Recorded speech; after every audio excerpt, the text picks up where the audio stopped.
Okay. Last time हमने binary convergence और binary addition को अंडरस्टैंड कर लिया था, ठीक। सर। जी जी बोले। सर वैसे मैं सोच रही थी कि मेरे मिड्स में ना, क्योंकि कॉलेज ने बोला है कि मिड्स तक, मतलब मिड्स में ना BC आना चाहिए अगर आपको कंटिन्यू करना है CS। अच्छा। तो मिड्स में आ रहे हैं 3 चैप्टर्स। वैसे मैं खुद बेसिक से स्टार्ट करना चाह रही थी, हम्म। बिकॉज मैं खुद चैप्टर 1 से शुरू करती हूँ जो भी अगर पढ़ती हूँ। ठीक है। लेकिन उनका आ रहा है असेंबली लैंग्वेज आ रहा है, अच्छा। और 3 आ रहे हैं chapters basically. Chapter four. P2 के बेसिक्स। चैप्टर जी, फोर पूरा, चैप्टर फोर पूरा आ रहा है। असेंबली लैंग्वेज वो चैप्टर तो फोर। पता है। चैप्टर फोर में अच्छा, असेंबली लैंग्वेज, हाँ। असेंबली लैंग्वेज आ रहा है, डेटाबेस आ रहा है, और P2 के बेसिक्स आ रहे हैं। बेसिक्स P2 के बेसिक्स कब है? पेपर मिड वो टर्म कब है? 17।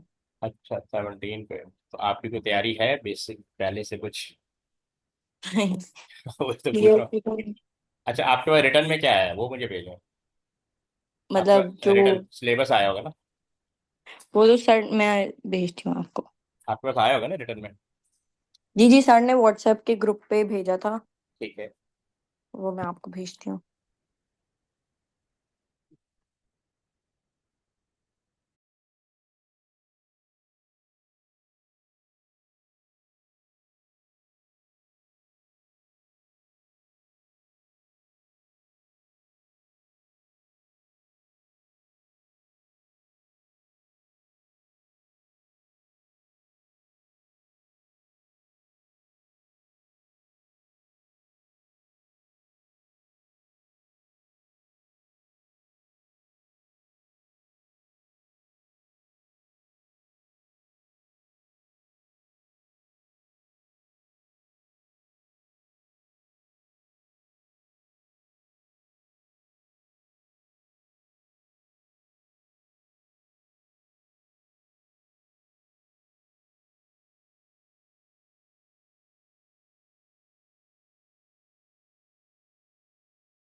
सर मैं आपको व्हाट्सएप पे भेजा है, जो सर ने हमें भेजा था। ठीक है ना। एक तो असेंबली लैंग्वेज है, ठीक है। डेटाबेस है। पेपर 2 बेसिक कवर टिल 2 दिसंबर। तो जी, तो पेपर 2 देखें। अच्छा, बेसिक्स लिखा हो तो वो कुछ आपके पास वो है कि उन्होंने क्या क्या कवर किया है बेसिक्स? Sir basic. वो तो कल ही पता लगेगा हमें। क्यों आपने अभी P2 का। P2 की कोई क्लास नहीं ली? नहीं, अच्छा, ऐसे उन्होंने कोई नोट्स वगैरह दिए जो कवर करवाया है पेपर 2 के? मैं देखती हूँ। आपकी कितनी, आपकी जो बाकी फ्रेंड्स होंगी ना तो क्लास फेलोज, उनमें से किसी जी के जी, पास होगा मटेरियल जो पेपर 2 का हो वो मुझे बताया। बल्कि मैं भी आपका पेपर 2 शुरू करवाया था। ठीक है सर। सर अभी तक तो इन्होंने नोट्स नहीं भेजे हैं, बाकी के भेजते हैं, इन्होंने P2 के बेसिक्स के तो नहीं भेजे हैं अभी। असेंबली लैंग्वेज, डेटाबेस सबके भेजे हुए हैं।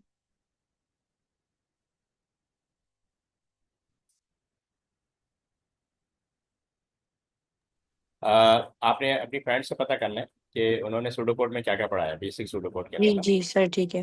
वो कंटेंट आपको पता लग जाए ना तो कुछ आइडिया हो जाता है कि वहां तक करवाना है। जी ठीक है। अच्छा ठीक है, पहले हम सूडोकोड का बेसिक शुरू करते हैं ताकि आपकी एक बेस बन जाए। ठीक है सर।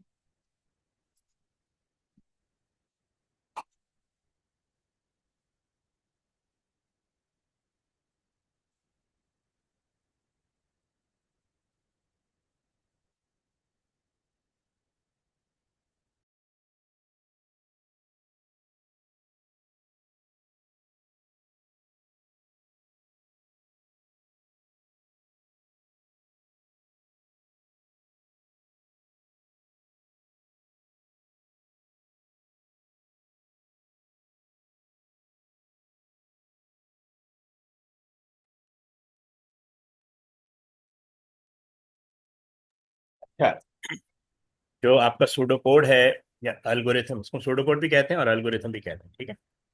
जी सर। तो बेसिक पर्पज जो सूडो कोड का होता है, ये मैं राइट करता हूँ फिर आपको बताता हूँ। इन सबसे पहले हमें आइडिया होना चाहिए व्हाट इज सूडो कोड। इसमें ना PSEU, ये सूडो कोड भी कहते हैं और और एल्गोरिथम। एल्गोरिथम भी कहते हैं।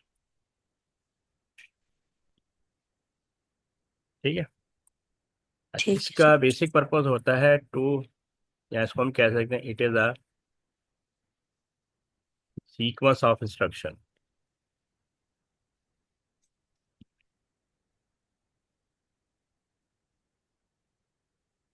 Instructions to perform to solve real world problem. ठीक है, एक तो ये होगा। दूसरा आप ये कह सकते हैं it is a technique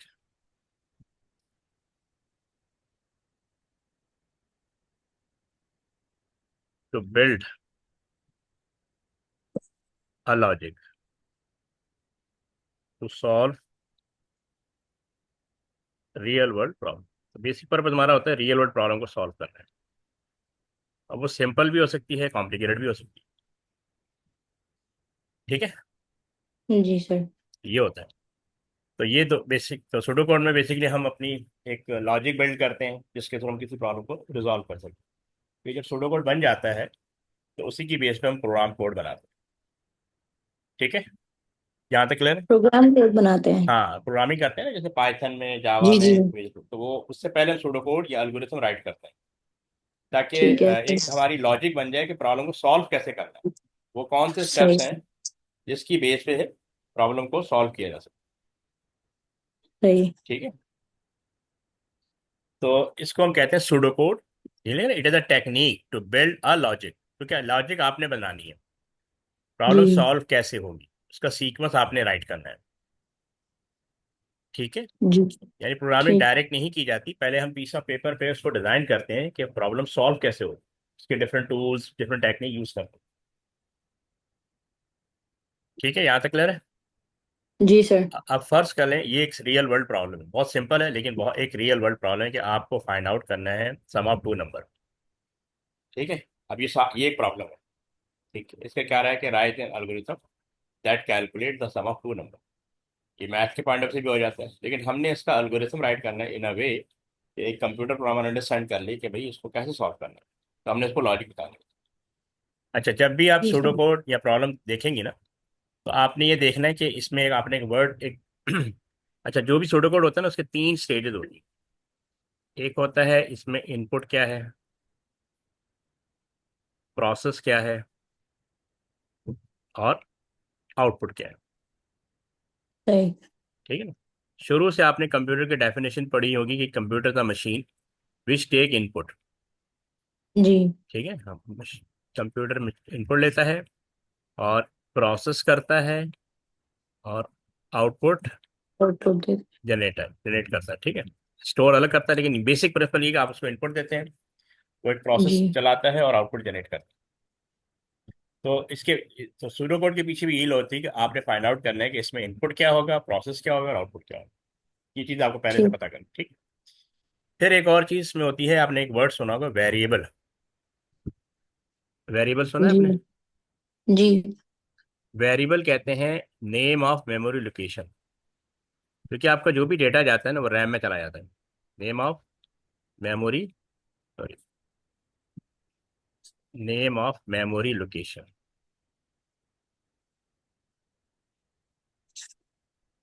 memory कुछ इस तरह होती है, जैसे आपने एक्सेल देखा होगा ना, एक्सेल के अंदर ये बॉक्स जी। इस तरह।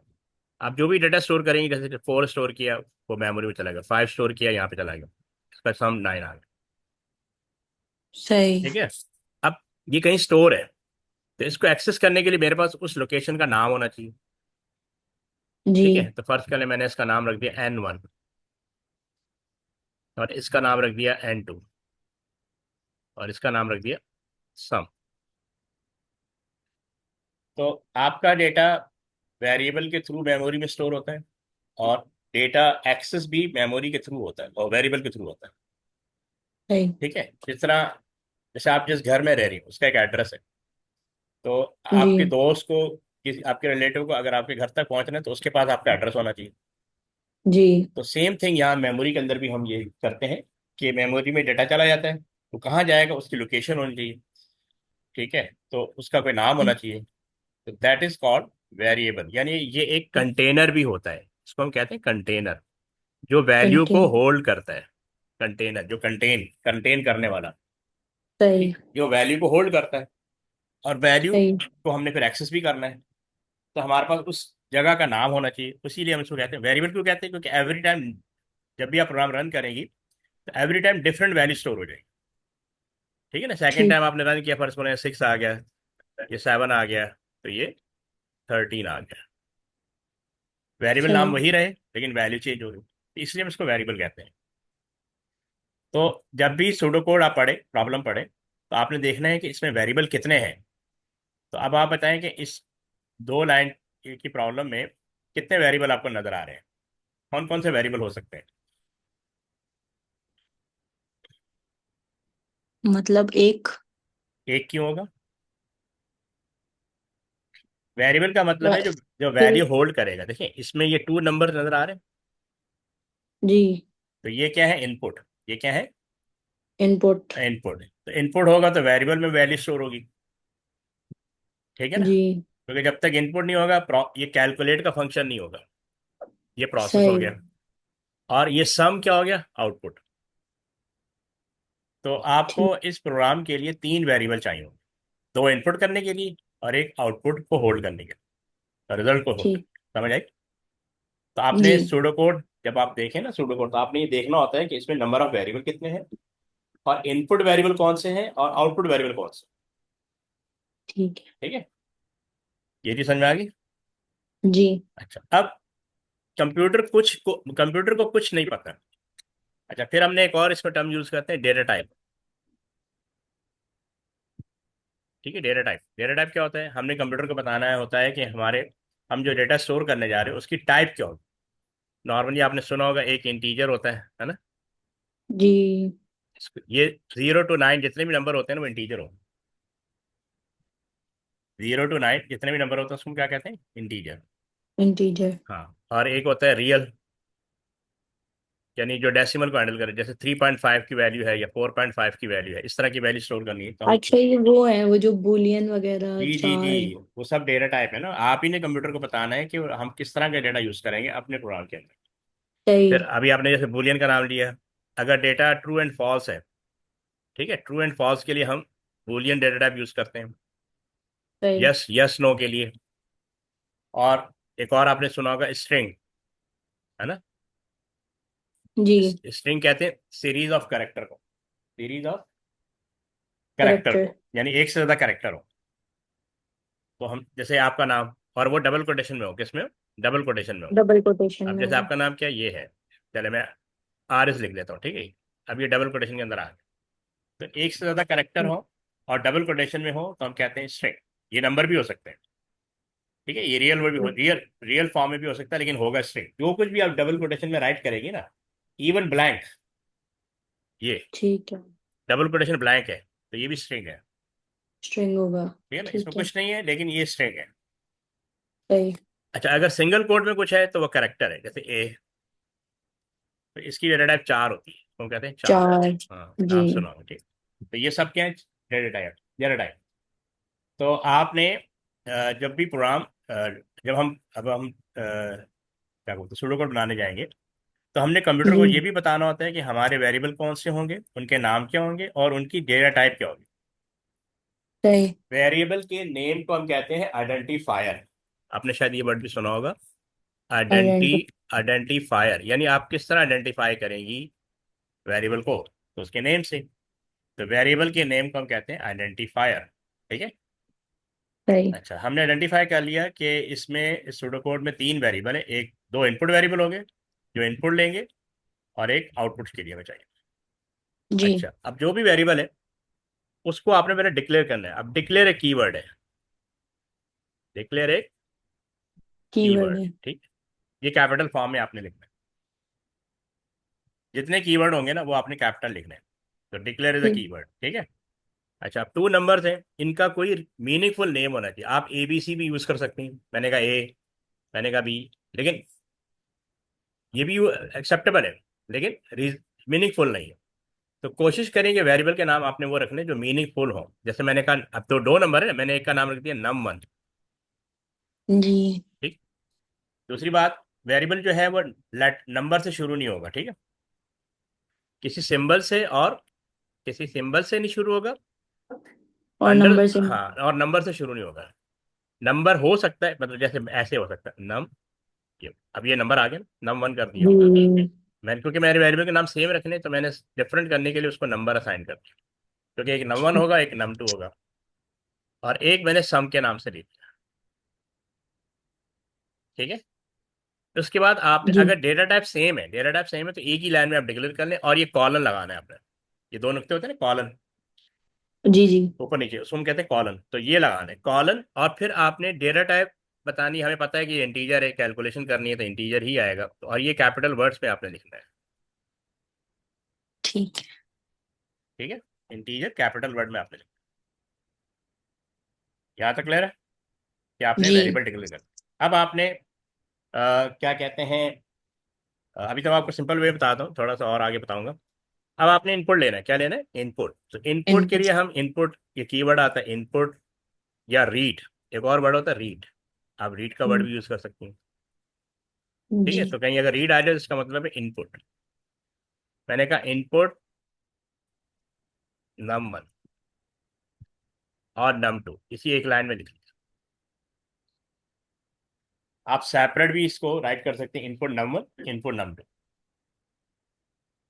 ठीक ठीक है। है। अभी मैं डायरेक्ट डायरेक्ट बता रहा हूँ, ठीक है, इसमें थोड़ा सा और भी फ्लेवर डालते हैं, लेकिन ये क्या, फिलहाल आपको डायरेक्ट लॉजिक का बता रहा हूँ। यार सबसे पहले आपने इनपुट लेना है, आपने इनपुट ले लिया, याद है पहला स्टेप जी क्या था, इनपुट। सेकंड स्टेज है प्रोसेस। तो प्रोसेस के लिए, प्रोसेस। अब देखें 2 नंबर का सम, हम उसका फार्मूला लिखेंगे, सम इक्वल, अच्छा इक्वल की जगह हम ये एरो यूज करते हैं, num1। सही अब मैं प्रोसेस करने के लिए इसका फार्मूला लिखूंगा कि ये, यानी ये लॉजिक डिफाइन कर रहा हूँ कि 2 नंबर कैसे ऐड हो। ठीक है, सही तो मैंने लिख दिया num1 प्लस num2। अब इसमें प्रोसेसिंग 2 तरीके से हो रही है।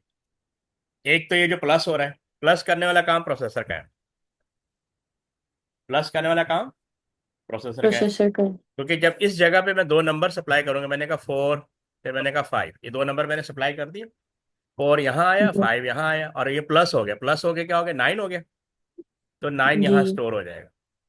अब ये जो एरो है ना, ये असाइनमेंट के लिए होता है, असाइन करने के लिए, तो क्योंकि यहाँ पे जो जो भी वैल्यू प्रोड्यूस हुई, उसने लेफ्ट साइड के वेरिएबल में वैल्यू को असाइन कर दिया। तो याद रखिएगा, सही। असाइनमेंट हमेशा राइट टू लेफ्ट होती है, right to right to left left. होती है, लेफ्ट टू राइट नहीं होती, राइट टू लेफ्ट होती है। राइट साइड पे जो कुछ भी हो रहा है वो मैं लेफ्ट साइड के वेरिएबल में स्टोर कर दूँ। ठीक है। ठीक है। तो अब आपने पहले वैल्यू सप्लाई की 4, फिर 5, ये 2 इनपुट करवाए, प्रोसेसर ने और उसको हाँ सम कर दिया, यानी प्लस, और अच्छा ये दो, इसमें प्रोसेसिंग क्या हो रही है, एक तो एडिशन और असाइनमेंट, ये दोनों प्रोसेसिंग का पार्ट है। ठीक। ठीक है, ये दोनों प्रोसेस प्रोसेस का पार्ट है। तो ये मैंने वैल्यू असाइन कर, ठीक है। ठीक है। अच्छा, अब चूंकि वैल्यू सम के अंदर स्टोर हो गई, वैल्यू सम के अंदर स्टोर हो गई, अब देखें यहाँ पे हम मेमोरी का कॉन्सेप्ट भी क्लियर करते हैं। जब आपने num1 इसमें वैल्यू स्टोर की ना, तो 4 यहाँ स्टोर हो, तो इस मेमोरी का नाम num1 है। सही है। फिर आपने जी 5 स्टोर किया है ना, num2 के जी अंदर, तो 5 यहाँ स्टोर हो गया। फिर उसका सम आ गया। हाँ, एक सेकेंड, पहले num2 हमने स्टोर कर दी, ये num2 यहाँ स्टोर हो गया। जी देखिए अरे यार,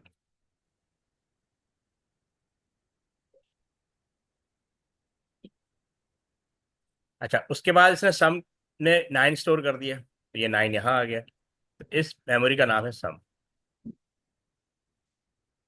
वैल्यू आपकी वहां पे स्टोर हो गई रैम के अंदर। ठीक है, जी 4 num1 में स्टोर हो गया, 5 num2 में स्टोर हो गया, और 9 सम में स्टोर। सम में स्टोर। हाँ, और अब आपने इसको प्रिंट करवाना है, यानी स्क्रीन पे 9 हमने प्रिंट करवाना है। उसके लिए मैं आउटपुट कमांड यूज करूंगा या प्रिंट कमांड यूज करूंगा। आप आउटपुट भी लिख सकती हैं, प्रिंट भी लिख सकती हैं, राइट कीवर्ड भी लिख सकती हैं, ये प्रिंट, जितने कीवर्ड होते हैं ना, उनको हम जी। कैपिटल वर्ड्स में लिखते हैं। अब आप यहाँ लिख सकते हैं, अच्छा डबल कोटेशन के अंदर को मैसेज कर सकते हैं the sum of two number. मैंने यहाँ लिख दिया सम ऑफ टू नंबर, ये इज आगे लिख रहा है, ये कंटिन्यू, इसके आगे कॉलन डाल, डबल कोटेशन क्लोज, और यहाँ कॉमा डाल के सम लिखना है। समझ आया? सही। बल्कि इसको जी। ब्रैकेट कर देते हैं, ये ब्रैकेट यहाँ पे ब्रैकेट डाल देते हैं, ये bracket close. Sum of two number जी। इज, ठीक है, कॉलन डबल और कॉमा डाल के आपने सम लिखना है। तो ये वैल्यू 9 डिस्प्ले होगी। अगर आप प्रिंट कमांड नहीं कराएंगी तो ये वैल्यू डिस्प्ले नहीं होगी। नहीं होगी। अच्छा, आपने ये भी पता कर लेना है कि फ्लो चार्ट आ रहा है कि नहीं आ रहा है, क्योंकि बेसिक सुडोकोड में फ्लो चार्ट भी आता है, पता नहीं, हाँ मेरे ख्याल अभी नहीं आएगा शायद। बहरहाल मैं पता पूछ कर लूँ। लीजिए, हाँ, क्योंकि बेसिक सुडोकोड में उन्होंने क्या क्या करा दिया, ताकि उसी हिसाब से हम तैयारी कर रहे हैं। जी सर। ठीक है, यहाँ तक क्लियर है? ठीक है। जी आगे, सर। आगे बढ़े। जी। ठीक। अब मैं इसका स्ट्रक्चर्ड वे में थोड़ा दिखाता हूँ आपको। ये देखें, इस तरह है। थोड़ी सी करेक्शन करवानी है। ये डिक्लेयर हो रहा है, ये कैपिटल वर्ड में होना चाहिए। अभी बताया था आपको। जी। जी। ठीक है। उसके सही बाद है यहाँ ये। ए कामा बी लिखा है। मैंने कहा था आपका वेरिएबल नेम मीनिंगफुल होना चाहिए, ठीक है। एक्सेप्टेबल ये जी। भी है। आप नम 1 n1 कर दें, n2 कर दें, या नंबर 1 कर दें, नंबर 2 कर दें, जिस तरह कि यूजर को समझ आए। ये सेकंड वेरिएबल हो गया। और ये सम, ये जी। बिल्कुल ठीक है। फिर मैंने कहा था ना कॉलन होना चाहिए, क्या होना चाहिए, कॉलन। कॉलन और होना और चाहिए इसके सर। आगे आपने डेटा टाइप लिखनी है, और ये कैपिटल वर्ड्स में होगी। इंटीजर। कीवर्ड जितने जी। भी है ना, कैपिटल वर्ड में हो। ठीक है। ठीक। ये प्रिंट कीवर्ड है। अच्छा, ये मैं बता रहा था फ्लेवर्ड, इसको हम कहते हैं यूजर प्रॉम्प्ट। यूजर हाँ। प्रॉम्प्ट, प्रॉम्प्ट का वर्ड शायद सुना हो आपने। प्रॉम्प्ट जी। कहते हैं यूजर को, यानी यूजर गाइडेड मैसेज। ठीक है, यूजर गाइडेड मैसेज कि वो क्या प्रिंट कर, मतलब क्या करें, तो हम वहां पे मैसेज आना चाहिए इंटर फर्स्ट नंबर। फिर हमने इनपुट करवा लिया, ठीक है। फिर हमने जी। सेकंड नंबर के मैसेज शो कर दिया। फिर हमने इनपुट, सेकंड नंबर इनपुट करवा दिया। ये देखें यहाँ पे, ये प्रोसेसिंग का पार्ट। जी। आप प्रिंट कमांड यूज कर लें या आउटपुट यूज कर लें। डबल कोटेशन सेम में बात है। लिखें the sum of two number is, comma, और ये सम। सही। ठीक, ठीक है, समझ आ गया। जी। अच्छा, ये इसका फ्लो तो चार्ट है।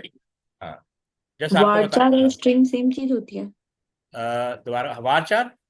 वारचार और स्ट्रिंग सेम चीज होती है। बिल्कुल सेम होती है। वार चार हम यूज करते हैं डेटाबेस के अंदर, सही। वहाँ स्ट्रिंग नहीं यूज करते। ठीक है। ठीक है। अच्छा, ये देखिए फ्लो चार्ट है। जैसा आपको थोड़ा सा गाइड कर देता हूँ। ये ओवल शेप होती है, जो स्टार्ट लिखा है ना, स्टार्ट और एंड, ये ना जी। ओवल शेप होती है ऐसे। ओवल शेप, सर्किल नहीं होता, ओवल शेप होती है। ओवल शेप तो सही। स्टार्ट और एंड आपने ओवल शेप में डाल शो करना है। सही। अच्छा, फिर देखिए इनपुट करवाना है, तो ये पैरेललोग्राम आपने राइट करनी है। You have to use parallelogram, इसको हम कहते हैं पैरेललोग्राम। जी। इनपुट ए, ये इनपुट बी, सेकंड नंबर। ये हम एक एक बॉक्स में भी शो कर सकते हैं, अलग अलग भी शो कर सकते हैं। अच्छा, प्रोसेसिंग के लिए ये रेक्टेंगल, आपने रेक्टेंगल यूज करना है प्रोसेसिंग के लिए। सही। तो sum is equal to A plus B. ठीक है, ये सम और रन। अच्छा, पहले ना इक्वल यूज होता था, अब एरो यूज होता है। तो आपने एरो यूज करना है, लेफ्ट एरो ऐसे। ठीक है। ठीक है। अच्छा, ये प्रिंट, इनपुट और आउटपुट की डायग्राम सेम है। ये देखिए, इनपुट, पैरेललोग्राम हाँ होगा दोनों पैरेललोग्राम के। बिल्कुल। एक बॉक्स और आएगा जब हम इफ कंडीशन वाले प्रॉम्प्ट करेंगे ना, तो डिसीजन बॉक्स आता है, ये डायमंड बॉक्स भी कहते हैं ये। ठीक है। ठीक। सही है। हम्म। अब आप बताएं कि इसका सूडो कोड आप राइट कर लेंगे विद इन 2 मिनट्स, कोशिश। 2 और 3 मिनट्स। कोशिश करती मैं हूँ। आपके सामने डिस्प्ले कर दूं, जी सही है। ये वाला। ये इसी तरह बनेगा, ठीक है। बस उसमें रिक्वायर, आपने स्क्रीनशॉट ले लिया, पहले स्क्रीनशॉट ले लें। और जी। इसके अंदर ठीक है, ये सही है। ले लिया। अब आपने, ये आपके सामने मैं डिस्प्ले कर रहा हूँ, इसी को देख के आपने बनाना। इसमें भी तो सारा सेम ही है वैसे। सब सेम है, लेकिन आप बताएं चेंज का आएगा। आप राइट तो करें, पर आप क्विकली राइट करें, फिर हम आगे चलते हैं। 2 मिनट्स आपके पास।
शेयर कर लिया मैंने।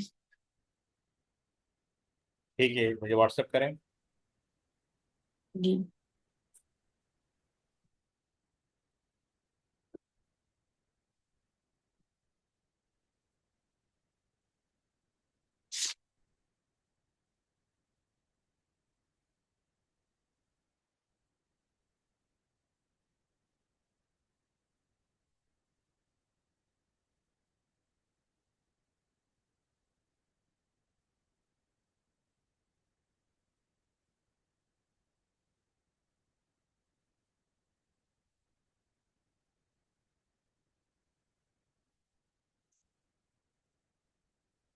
सेंड ही नहीं हो रहा। चले छोड़ दें आप, मैं आपको शो करता हूँ, उससे कंपेयर करें तो वो तो मसला आएगा ना। हाँ, ये देखो, आपकी ये लाइन ठीक है। जी। सम की जगह प्रोडक्ट आ जाएगा, है ना। प्रोडक्ट। जी। ठीक। ये लाइन ठीक है आपकी। इधर क्या था? जी। ये ये यूजर प्रॉम्प्ट है, ये क्या है? User prompt. प्रॉम्प्ट। अच्छा, आपने वेरिएबल का नाम क्या रखा? नम 1 नम 2। जी। ठीक है, यहाँ पे आपने इनपुट करवा रही है नम 1। जी। आपने सेकंड ये यूजर प्रॉम्प्ट लिख दिया आपने। जी। सेकंड इनपुट ले लिया यहाँ पे, num 2 इनपुट num 2। और बस फिर वापस प्लॉट। हाँ, वहाँ पे सम लिखा था, यहाँ प्रोडक्ट इक्वल है a multiply num 1 multiply by num 2। जी। ठीक है, फिर आपने कहा output the product of two number is, और यहाँ पे सम की जगह प्रोडक्ट आ रहा है, बस ये चाहिए। प्रोडक्ट। हाँ, सही था। ठीक है, चलो हम ओके। सर, जो इस हाँ। इनपुट इनपुट वाला है उस पे हम्म। हम लिखेंगे, मतलब जो आगे इसके थे। इनपुट वाला क्या है? इनपुट जो एंटर फर्स्ट नंबर। हाँ, ये यही ये लिखेंगे। ये यूजर प्रॉम्प्ट है ना, ये लिखना जरूरी नहीं, लेकिन लिखना ज्यादा अच्छा है। अच्छा, लेकिन सही है। आपको इनपुट लिखना जरूरी है, ये कंपलसरी है। जी। ठीक है, क्योंकि ये यहाँ पे हम इनपुट ले रहे हैं ना यूजर से। जी। ये स्क्रीन पे मैसेज आएगा, यूजर के पास मैसेज भी तो आना चाहिए, इंटर फर्स्ट नंबर। जी। अदरवाइज वो ब्लैंक आएगा। ठीक है, अच्छा, सही है। मैसेज नहीं आएगा ना, ब्लैंक आ जाएगा, बस वो आपसे इनपुट ले लेगा। ठीक है, स्क्रीन आपसे इनपुट ले लेगी, लेकिन कुछ लिखा हुआ नहीं होगा, लेकिन ये लिखे होंगे तो ज़्यादा अच्छा है। सही है सर। अच्छा, अब देखें कि ये एक और प्रोग्राम है, बिल्कुल सेम वही है। ठीक है, इसको छोड़ते हैं। हम्म, हाँ, अब ये देखो, right pseudo code that read देख। 5 numbers and calculate its total and average. Show total and average on screen। सही। ठीक है, तो ये बन जाएगा। कितने वेरिएबल आ रहे हैं, चले मुझे बताएं, इसमें कितने वेरिएबल आ रहे हैं? 5। 5 तो इनपुट हो गया ना। अच्छा। 5 ठीक और है, एक 7 एक होंगे फिर। हाँ 7, एक टोटल का आ गया और एक टोटल एवरेज और का आ गया। एवरेज। ठीक। सर, लेकिन प्रोसेस में कैलकुलेट नहीं आएगा। नहीं, कैलकुलेट तो प्रोसेस एक्टिविटी है ना, आउटपुट की बात कर रहा हूँ। आपने शो टोटल करवाना है। जी। ठीक है, आपने वेरिएबल भी अभी लेने हैं, एक तो इनपुट वेरिएबल लेने हैं और आउटपुट वेरिएबल। अच्छा। ठीक है ना, ये 5 तो इनपुट वेरिएबल हो गए। अब जी। इसके लिए आप कौन सा वेरिएबल नेम यूज करेंगे? N1 कीजिएगा। ठीक है, N1 ठीक है। N2 ऐसे, तो आपके लिए शॉर्ट हो जाएगा N3। आपने इनको डिक्लेयर भी करना है ना, जी। और N5 टोटल। अच्छा, और टोटल ये सारे क्या होंगे? इंटीजर होंगे, ये सारे क्या होंगे? इंटीजर। इंटीजर। एवरेज को आपने अलग से डिक्लेयर करना है एज ए रियल। ठीक है, एवरेज को क्या समझ नहीं आया। आप एवरेज को डिक्लेयर करेंगे एज रियल। सही है। समझ गए? हो जाएगा, या मैं डिस्कस कर लूँ? मैं देखती हूँ ट्राई करके। ट्राई करें। 3 मिनट है आपके पास, फिर मैंने कंडीशन बेस्ड प्रोग्राम डिस्कस करना है। सही है।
ये बन गया।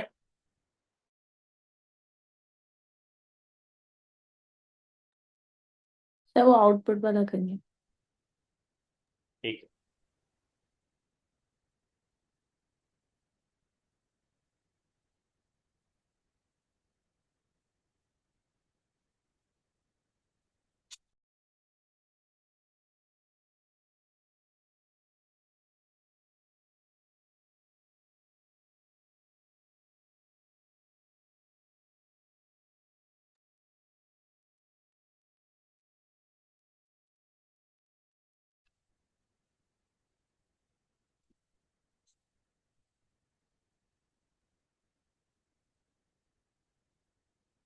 हो गया सर। ठीक है, मैं आपको शो कर रहा हूँ, उससे कंपेयर कर रहा हूँ। जी। अच्छा देखिए, आपने मैंने कहा था ना वेरिएबल डिक्लेयर करने हैं, num1 num2 num3 num4 and as integer, ठीक है। और टोटल और एवरेज एज रियल कर लें, या टोटल भी इंटीजर हो सकता है। इनमें कोई फर्क है आपके प्रोग्राम में? इसमें हम एक सेकंड। अच्छा, आपने ध्यान में रखना है कि ये कीवर्ड है, ये कैपिटल में लिखना है, रियल भी कीवर्ड ये है, कैपिटल में। ये और कैपिटल है। डिक्लेयर भी अपने कैपिटल वर्ड में लिखना जी। है।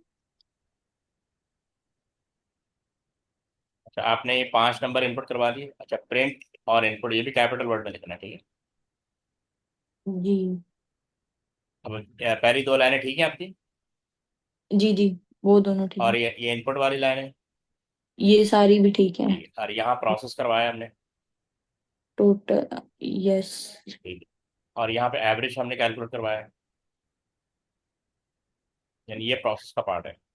मैंने एवरेज पे लिखा वो N1 N2 N3 अच्छा N4 ठीक। N5 प्लस करके डिवाइड बाय 5। अच्छा ठीक, तो मतलब वो तो भी आपने लेंथ कर दिया ऑलरेडी। जैसे कि टोटल है ना, तो फिर लिखने की जरूरत नहीं, टोटल ही को डिवाइड बाय 5 करते हैं। ठीक है। और ये फॉरवर्ड स्लैश यूज करेंगे, ये नहीं सही है। यूज करेंगे, ठीक है। ये वाला यूज नहीं करना, आपने फॉरवर्ड स्लैश यूज करना। ठीक है। ठीक, और आउटपुट करवा दिया। ये लाइन ठीक है आपकी। जी। ठीक है। अब हम क्विकली कर लेते हैं कि दूसरी बात कि जो आपके प्रोग्राम जो होते हैं ना, नंबर 1 जो उसको हम कहते हैं कंस्ट्रक्ट, क्या कहते हैं? हाँ, कंस्ट्रक्ट। तो एक कंस्ट्रक्ट होता है सीक्वेंस, क्या होता है? सीक्वेंस। ठीक है, अभी जो हम प्रोग्राम कर रहे हैं वो सीक्वेंस बेस्ड है, ठीक है। अभी जो आपने जी। ये अभी 2-3 प्रोग्राम जो किए ये सीक्वेंस बेस्ड है। दूसरा होता है सिलेक्शन, क्या होता है? सिलेक्शन। सिलेक्शन यानी कंडीशन, जिसमें चॉइस होती है जी। कि ये कंडीशन, अगर ये क्राइटेरिया मेट हो रहा है तो ये स्टेटमेंट रन कर, अदरवाइज दूसरा स्टेटमेंट रन कर। तीसरा टाइप ऑफ प्रोग्राम जो होता है ना आपका, वो होता है आइटरेटिव। आइटरेटिव यानी आइट्रेशन भी कहते हैं, लूप भी कहते हैं, लूप बेस्ड, ठीक है। आइटरेटिव कह लें या यानी लूप, लूप भी कहते हैं। ये 3 तरह के प्रॉब्लम। तो अभी हमने ये वाला डिस्कस कर लिया, अब हम ये वाला डिस्कस करने जा रहे हैं, फिर उसके बाद हम ये डिस्कस करेंगे। ठीक है और सर। आपका बड़ा इन तीनों का कॉम्बिनेशन भी होता है, ठीक है। नॉर्मली तीनों का ही कॉम्बिनेशन है। लेकिन ये जो बहुत सिंपल होते हैं, इसमें कोई कंडीशन ना हो, कोई लूप ना हो, तो वो होता है सीक्वेंस बेस्ड प्रॉब्लम, ठीक है। जी। अब ये देखें, अब ये क्राइटेरिया आ गया, सॉरी रिक्वायरमेंट आ गई। Right algorithm that takes a marks from a user and output pass। अब इसमें वर्ड इफ लास्ट में आएगा, if the mark is above 60 and fail if it is below 60। Value 60। अब बताएं कि इसमें कितने वेरिएबल यूज हो।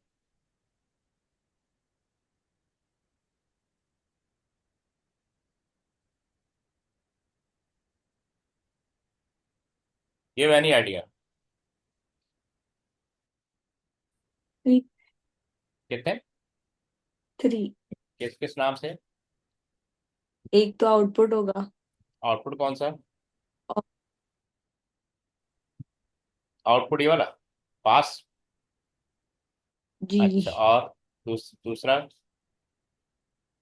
और जो अबव 60 और बिलो 60 वाला। अच्छा, और तीसरा?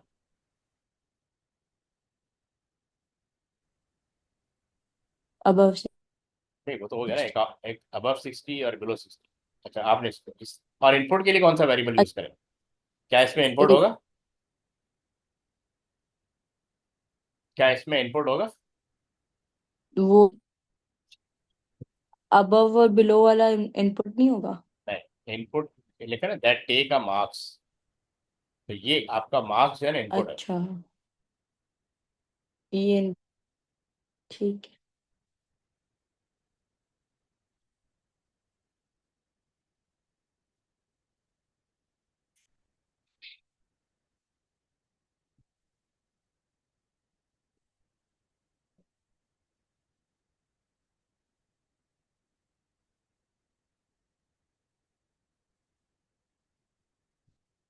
अच्छा देखिए, इसमें सबसे पहले आपने फाइंड आउट करना है स्टूडियो कोड में कि इसमें इनपुट वेरिएबल कौन सा है। तो इसमें जैसे वर्ड आ रहा है दैट टेक्स अ मार्क्स, जी। तो इसलिए आपको एक वेरिएबल इनपुट के लिए चाहिए।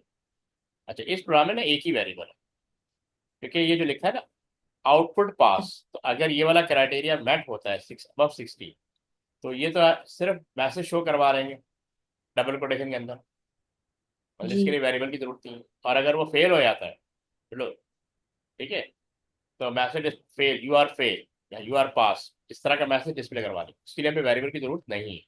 हमें फिलहाल एक ही वेरिएबल, इस प्रोग्राम में एक ही वेरिएबल चाहिए।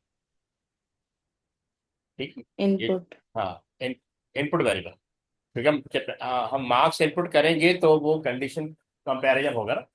यहाँ पे जो कंपैरिजन हो रहा है ना वो प्रोसेस है। तो आपको मैंने बताया था ना, हर सूडो कोड में आपने ये सोचना है जी। कि इसमें इनपुट वेरिएबल क्या है, प्रोसेस क्या है और आउटपुट क्या है। आउट। सही। हाँ, अब ये देखिए हमने डिक्लेयर लिखा, मार्क्स के नाम से एक वेरिएबल ले लिया, कॉलन, और data type integer, data type integer. यहाँ पे हमने यूजर गाइडेड मैसेज दे जी। दिया, user prompt print enter your marks. यहाँ यूजर ने मार्क्स इनपुट कर दिया, तो यहाँ ये आपका इनपुट वाला प्रोसेस, इनपुट वाला पार्ट हो। ठीक है, यहाँ तक क्लियर। जी। अब हम जी। प्रोसेसिंग, प्रोसेसिंग में यहाँ देखिए, आपने पढ़ा हुआ ALU है ना, पढ़ा है ना ALU, जी। Arithmetic logic unit. तो यूनिट। अरिथमेटिक में क्या आता है, plus, minus, multiply, division, division ठीक है, रिमाइंडर वगैरह। लॉजिक में कंपैरिजन आता है, तो पीछे ALU काम कर रहा है, तो कंपेयर करता है। तो कंपेयर का प्रोसेस, यानी ये वाला जो लाइन है ना, दैट इज लाइन, ये आपका प्रोसेस का पार्ट है, एल्स प्रोसेस का सही। पार्ट। और आउटपुट जब आउटपुट हो रहा है, तो तीन पार्ट होते हैं या तीन स्टेजेस होती हैं आपके सूडो कोड के अंदर। इनपुट, ये इनपुट हो गया, ये प्रोसेस हो गया, ये आउटपुट।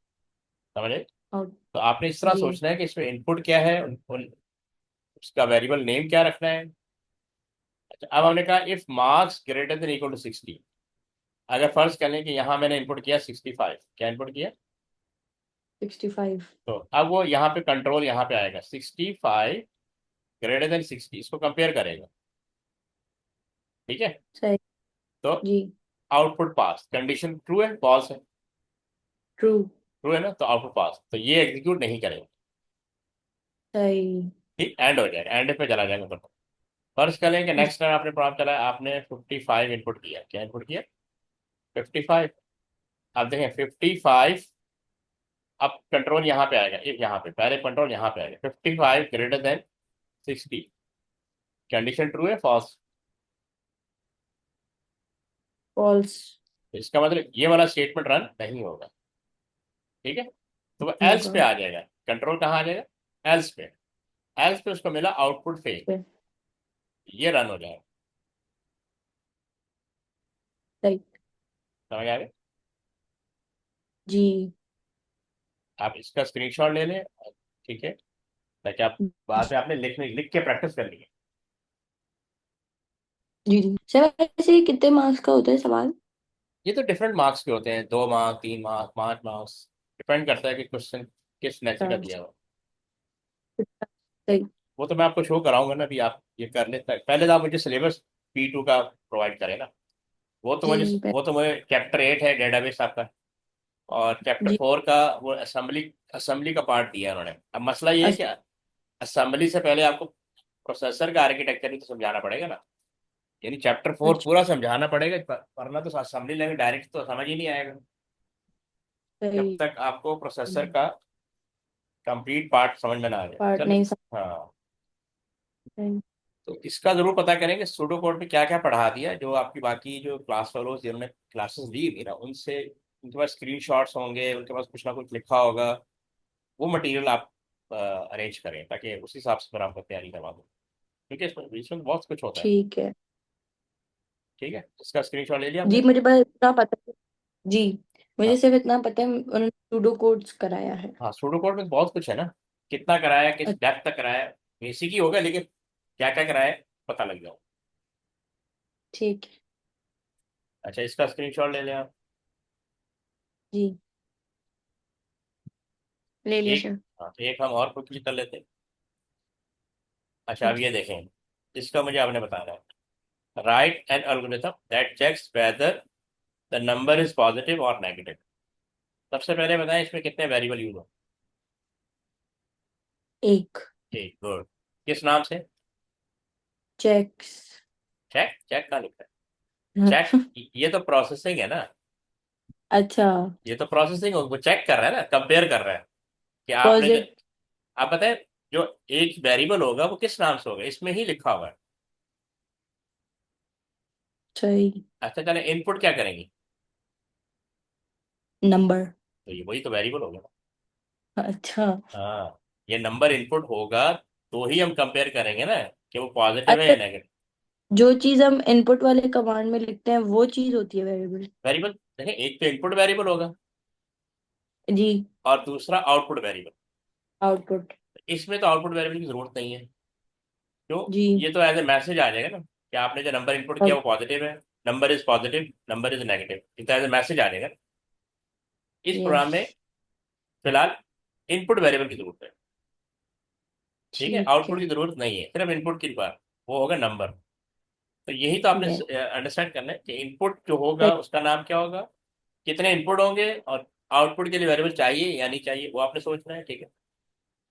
सही। अच्छा, अब ये बताएं कि कंप्यूटर को कैसे पता है कि नंबर पॉजिटिव है या नेगेटिव? नेगेटिव साइन से। हाँ, पता है? पता नहीं मतलब। नहीं, आप मुझे बताएं ना, क्या कंप्यूटर को पता है कि जो नंबर आप देखें, मैंने कहा, मैं इनपुट 5 नंबर मैं कह रहा हूँ 5, ठीक है, या मैं कहता हूँ -4, ऐसे ये है ना, ये 5 पॉजिटिव है और नेगेटिव है, ऐसे ही है ना। जी। अगर मैं 5 इनपुट करूंगा तो कंप्यूटर को मुझे बताना चाहिए ना कि ये पॉजिटिव नंबर है। अगर मैं जी। -4 इनपुट करूँ तो कंप्यूटर को बताना चाहिए, क्योंकि मैसेज डिस्प्ले होना चाहिए कि ये नंबर नेगेटिव है। जी लेकिन कंप्यूटर को कैसे पता लगेगा कि आपने जो नंबर इंटर किया है वो पॉजिटिव है या नेगेटिव है, ये कैसे पता लगेगा? हम बताएंगे। आप, हाँ बिल्कुल, आप बिल्कुल यू आर राइट, आप ही बताएंगी, कैसे बताएंगी कंप्यूटर को? हम कमांड। कमांड, कौन सी कमांड देंगी? नॉट वो अ नहीं पता। कमांड, कमांड का वर्ड यूज नहीं करें, लॉजिक। Programming, logic. प्रोग्रामिंग का मतलब है लॉजिक। आपने वो लॉजिक लगानी है जिससे कंप्यूटर को पता लग जाए कि जो नंबर आपने इनपुट किया है ना वो पॉजिटिव है या फिर या नेगेटिव। नेगेटिव। हाँ, तो पहली बात मैंने कल भी शायद आपको बताया था, कंप्यूटर को कुछ नहीं पता, जी। जो भी बताना है वो आपने बताना है। तो लॉजिक लगाने का पर्पज यही है कि आप लॉजिक लगा के बता रही हैं कि भाई ये नंबर जो इनपुट होगा ना, तो आपने शो करना है पॉजिटिव कंप्यूटर ने, और अगर ये नंबर इनपुट होगा तो आप कंप्यूटर बताएगा कि ये नेगेटिव है। अच्छा, मैथ, सही। मैथ है आपका सब्जेक्ट? जी। अच्छा, तो मै मैथ के पॉइंट ऑफ व्यू सोचे, आप किसी से, कोई आपसे पूछे कि कौन सा नंबर पॉजिटिव होते हैं, कौन सा नंबर नेगेटिव होते हैं, कैसे पता लगेगा? जीरो से ज्यादा जो होते हैं वो पॉजिटिव होते हैं और जीरो से कम नेगेटिव होते हैं। Very good. बिल्कुल सही कहा। वो नंबर जो ग्रेटर देन 0 होते हैं दे आर पॉजिटिव। बिल्कुल, वेरी परफेक्ट आंसर है। कुछ लोग कहते हैं हम वो 5, यानी क्या कहते हैं, +5 जो है वो पॉजिटिव है, -4, मतलब उससे पता नहीं लगेगा ना। तो जी। ये लॉजिक है, ये आपने डिफाइन करनी है कंप्यूटर को। सही। कि भाई अगर अगर यू मैं ही मतलब बीइंग अ प्रोग्रामर, आप ही ने बताना है कि अगर कोई भी नंबर ग्रेटर देन 0 है तो वो पॉजिटिव कंसिडर किया जाएगा, अदरवाइज वो नेगेटिव। नेगेटिव। ठीक है, चले जी। यहाँ तक तो क्लियर हो गया। अब देखते हैं कि प्रोग्राम कैसे बनेगा। हमने डिक्लेयर कर दिया नंबर, ठीक जी। है, आप रियल भी कर सकते हैं, इंटीजर भी कर सकते हैं, ठीक है। फिलहाल इंटीजर ही रखें, ठीक है, इंटीजर। इसको सही। आप इंटीजर कर दीजिए। फिर आपने यूजर प्रॉम्प्ट, इंटर नंबर, और आपने यहाँ पे इनपुट कर लिया, यहाँ तक क्लियर है? जी। अच्छा, ये अब हम कंपेयर करेंगे if number greater than zero. जो भी आपने लॉजिक बताया, ये हम लॉजिक बता रहे हैं कंप्यूटर को भी, अगर कोई भी नंबर ग्रेटर देन जीरो है तो तो आउटपुट आउट। पॉजिटिव। सही। अच्छा, क्योंकि इसमें हमने एक और भी ऐड कर दिया जीरो का, कि यूजर जीरो भी प्रेस कर सकता है ना, उसको भी हैंडल करें। ठीक है, एल्स इफ। अब सेकंड, क्योंकि मल्टीपल कंडीशन होंगी ना, तो आपने एल्स इफ का वर्ड यूज करना है। सही। अगर आप पीछे देखें तो उसमें सिंगल कंडीशन, सिर्फ एल्स आ रहा था, है जी। ना? सॉरी, यहाँ पे देखें, सिर्फ एल्स आ रहा था। लेकिन अब चूंकि इसमें दो कंडीशन आ गई ना, जी। Else if number less than zero, then output negative. Negative. और अगर ये दोनों कंडीशन रॉन्ग हो जाती, फर्स्ट करो कि मैंने यहाँ पे इनपुट करवाया 5, ठीक है, तो 5 यहाँ पे आएगा, 5 greater than zero condition true हो रही है, जी। तो इसको प्रिंट कर देगा। सही। ठीक है, नेक्स्ट टाइम मैंने कहा -3, पहले यहाँ आएगा -3 ग्रेटर देन जीरो, क्या कंडीशन ट्रू है? फॉल्स। फॉल्स। तो फिर वो इधर आएगा, एल से पे आएगा, -3 less than zero, -3 less than zero condition true हो रही है, जी। तो नेगेटिव प्रिंट हो जाएगा। सही। ठीक है, नेक्स्ट, अब थर्ड टाइम प्रॉब्लम चला है, मैंने जीरो, यहाँ पे जीरो इनपुट कर दिया। पहले तो zero greater than zero condition true यहाँ है, भी। फॉल्स, फॉल्स हो जाएगा। फिर वो जीरो लेस देन जीरो, ये भी फॉल्स हो जाएगा। तो जाहिर दोनों फॉल्स हो गए, तो आउटपुट जीरो आ जाएगा। सही। समझ गए? जी। ठीक है, इस तरह ही प्रॉब्लम चलेगा। ठीक है। तो आप इसका स्क्रीनशॉट ले लें। जी। ठीक है, तो इस पे बहुत सारी प्रॉब्लम है जो मैं आपको करवाऊंगा। बस आप पहले अपना सिलेबस पता कर लें, पेपर टू। फ्लो चार्ट भी पता कर लीजिएगा, हो सकता है फ्लो चार्ट भी करवाया हो। सही है। ठीक है, तो ये देख लीजिए, तो नेक्स्ट क्लास हमारी इंशाल्लाह थर्सडे को होगी। जी। ठीक है, तो ठीक टिल है सर। दैट आप अपना सिलेबस पता कर लें और देखें, और कुछ समझने की भी कोशिश करें फर्दर जितना भी आप। ठीक है, तो इन्हीं चैप्टर के हिसाब से तैयारी हो जाएगी इंशाल्लाह, 17 तो काफ़ी टाइम में हो जाएगी। सही है sir, thank you sir. Okay, अल्लाह हाफिज़। अल्लाह हाफिज।